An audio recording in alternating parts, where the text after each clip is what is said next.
우리가 지금까지 대통령 하야 주장해왔는데요.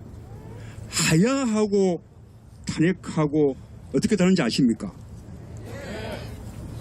하야는 법적으로 사임하는 거죠. 사실 하야라는 말은 좀 정근대적인 군의주의 시대 용어입니다. 그래도 우리 국민들이 대통령에게 예의를 차려서 하야하라, 퇴진하라 그렇게 말해왔지만 법적으로는 사임하라, 사퇴하라 라는 것입니다. 탄핵은 무엇입니까? 탄핵은 대통령의 잘못을 물어서 대통령에 대한 징계로 파면하는 것입니다. 대통령을 탄핵하는 그 법적인 절차가 바로 탄핵입니다. 그런데 지금 박근혜 대통령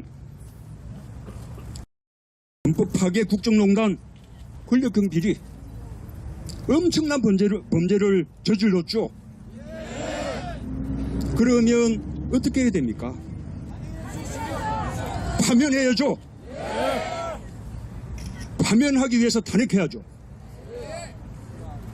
이게 사임하냐 탄핵하냐 따라서 전직 대통령에 대한 예우도 다릅니다.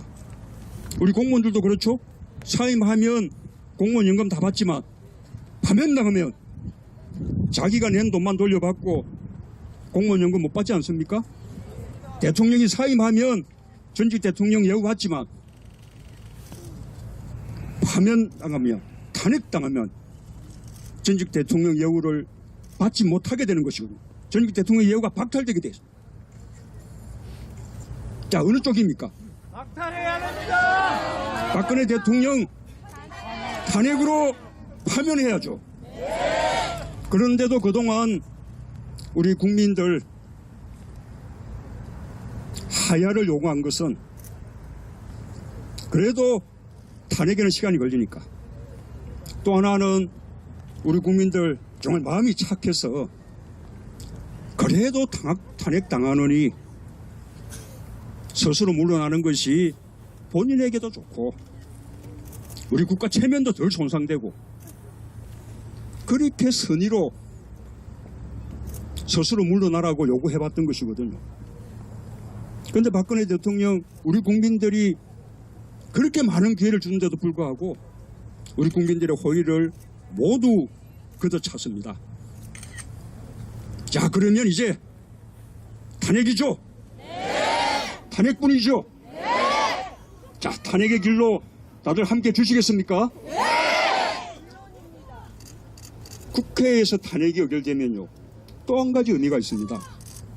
박근혜 대통령 지난번 3차 담화에서 거치 결정을 국회에 맡기겠다.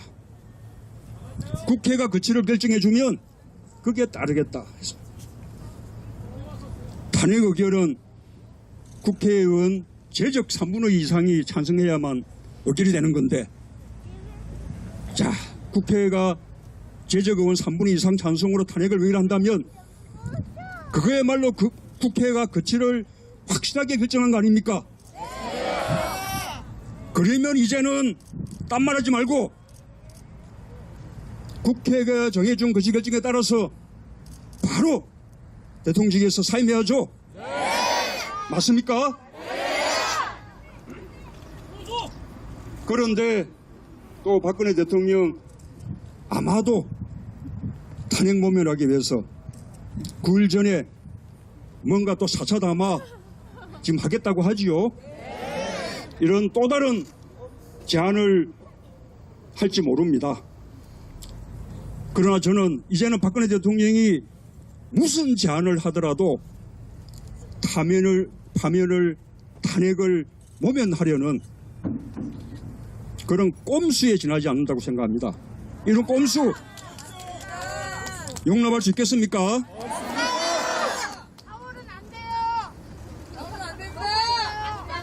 그래서 저는 박근혜 대통령에게 이렇게 말하고 싶습니다. 박근혜 대통령, 아무것도 하지 마라. 준엄하게 탄핵을 받으라. 탄핵이 의결되면 딴말 말고 즉각 사임하라. 동의하십니까? 네. 그럼 같이 한번 외쳐볼까요? 네. 박근혜 대통령, 아무것도 하지 마라. 준엄하게 탄핵을 받으라. 탄핵이 의결되면 딴말 말고 즉각 물러나라. 예, 그래서 탄핵이 의결되면 저는 이번 주말의 촛불 집회는 이제는 국회가 탄핵을 의결했으니 국회가 거치 결정을 확실하게 했으니 이제는 딴말 말고 즉각 물러나라 라고 요구하는 그런 촛불 집회가 돼야 한다고 생각합니다. 그렇게 해주시겠습니까? 예, 감사합니다. 오늘 새벽 2시 37분 KBS 당선 예측 시스템 디시전 K는 문재인 후보의 제19대 대통령 당선을 확정했습니다. 40.2%의 득표율을 보인 시점입니다. 이로써 문 당선인은 오늘부터 앞으로 5년 동안 대한민국을 이끌어가게 됐습니다. 문재인 당선인은 어젯밤 당선이 사실상 확실해지자 국회의원회관에 마련된 선대위 상황실을 찾아 관계자들을 격려했습니다. 이어 광화문 광장 대국민 인사를 통해 감사의 뜻을 전했습니다. 원칙과 상식이 통하는 나라다운 나라를 만들기 위해 함께해 주신 위대한 국민들의 위대한 승리입니다. 문재인 당선인에겐 여소야대 지형을 앞으로 안정적으로 이끌고 개혁 입법과 국민 통합을 동시에 이뤄내야 하는 책무가 남아있습니다. 에게는 간절한 꿈이 있습니다. 바로 우리 곁에 있는 친구 같은 대통령이 되는 꿈입니다. 이를 위해서 저는 광화문 대통령이 될 것입니다.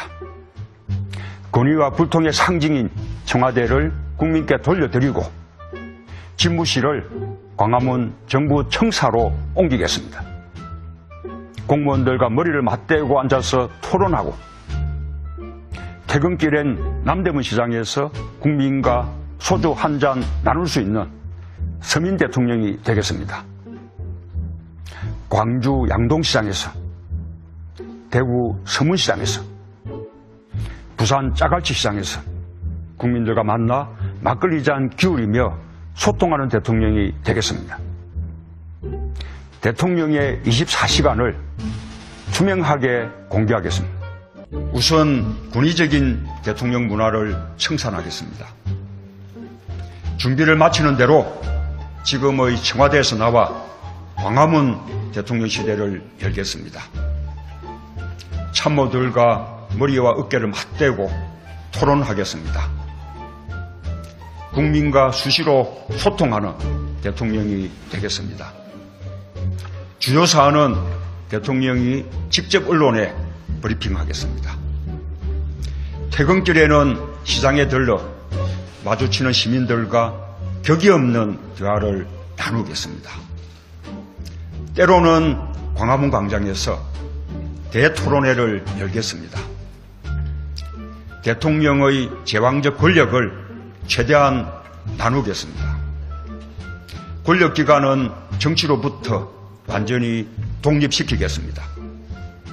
그 어떤 기관도 무소불위의 권력을 행사할 수 없도록 견제장치를 만들겠습니다. 낮은 자세로 일하겠습니다. 국민과 눈높이를 맞추는 대통령이 되겠습니다. 공정한 나라를 만들기 위해서는 대통령과 청와대, 정부의 고위공직자부터 깨끗해야 합니다. 반칙으로 특권을 누려온 인사는 고위공직에 앉는 일이 없도록 원천적으로 배제하겠습니다. 참여정부 시절 저 문재인은 가장 깐깐하게 인사검증을 했던 민정수석이었습니다. 그때의 자세와 기준을 더욱 확고히 가져가겠습니다. 병력 면탈, 부동산 투기, 세금 탈루, 그리고 위장 절입, 논문 표절과 같은 5대 비리 관련자는 결코 고위공직에 오를 수 없게 하겠습니다. 국민의 의무를 회피하고 면탈하는 것은 자유일지 몰라도 그가 권력과 명예까지 가지게 해서는 안 된다고 믿습니다.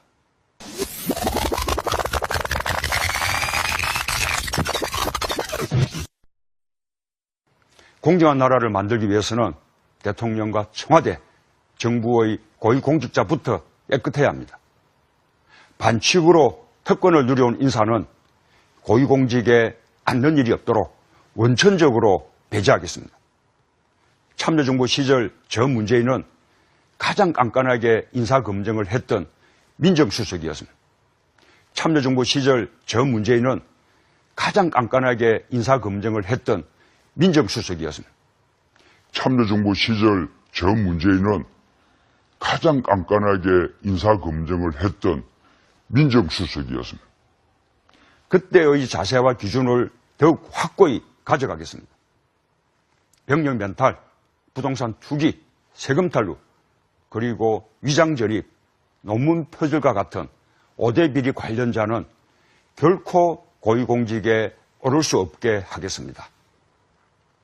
병력 멘탈, 부동산 투기, 세금 탈루, 그리고 위장 전입, 논문 표절과 같은 병력 멘탈, 부동산 투기, 세금 탈루, 그리고 위장 전입, 논문 표절과 같은 국민의 의무를 회피하고 면탈하는 것은 자유일지 몰라도 그가 권력과 명예까지 가지게 해서는 안 된다고 믿습니다. 저 문재인 깨끗해서 자랑스러운 대통령 되겠습니다. 공정해서 믿음직한 대통령 되겠습니다. 따뜻해서 친구 같은 대통령 되겠습니다. 그래서 국민 모두의 대통령 되겠습니다. 오늘은 북한의 김정은 주도와 대한민국 정부의 협력에 의한 연방제 통일 10단계 시나리오를 살펴보겠습니다. 한국 정부 국가안보실의 지소미아 파기에 의해 일본을 근거로 방어한다는 신의 지슴라인 법안을 미의회에서 승인할 것으로 보입니다. 일본 불매운동은 총선 전까지 계속될 것이며 패스트트랙 선거제 계약과 공수처 설치가 완료되고 나면 국회에는 우파는 전멸하고 좌익 세력만 남게 됩니다. 석기 사면 연방제 통일 개헌 작업이 완료되고 국가보안법이 폐지되어 통진당이 부활하면서 국정상회담 개최, 남북평화협정이 체결됩니다. 자본시장이 붕괴되고 해외 자본이 이탈하면서 반미운동이 격화되므로 미군은 철수합니다. 남북 총선거가 치러지고 남북연방정부 수립 및 통일의회가 결성되지만 이미 좌익에 점령된 의회는 아무 힘을 쓰지 못하고 김정은의 손을 들어주게 됩니다. 무엇보다 대한민국 정부가 앞장서서 남한의 땅 문서를 북한에 넘기는 것입니다. 2021년 10월 드디어 공산민족주의에 의한 베트남식 연방제 적화 통일이 완료됩니다. 베트남은 쳐내려오는 월맹군을 군사적으로 막는 신용이라도 했지만 대한민국은 총 한 방 못 쏴보고 망하는 것입니다. 촛불 소프트 쿠데타가 박근혜 정권을 몰아낸 것처럼 남한의 소프트 공산혁명 좌익 세력에 의해 적화 통일이 완성, 종결되는 것입니다. 이것은 월남 패망의 역사를 가지고 산출해낸 대한민국 패망 가상 시나리오입니다. 과연 2년 만에 가능한가? 라는 질문에 지금까지는 그나마 중도 좌파인 자유한국당이 맡고 있어서 연기되고 있었지만 내년 총선에 좌익들 일본 불매운동을 지지한다는 사람들이 대한민국 국민의 67%나 된다니 국민들의 의식 수준이 태탄스럽습니다. 그러면 앞으로 어떻게 할 것인가? 첫째, 우파 국민들의 철두철미한 탄압이 우선입니다. 좌익들은 내년 총선 전에 박근혜를 석방하여 우파의 분열을 노릴 것입니다.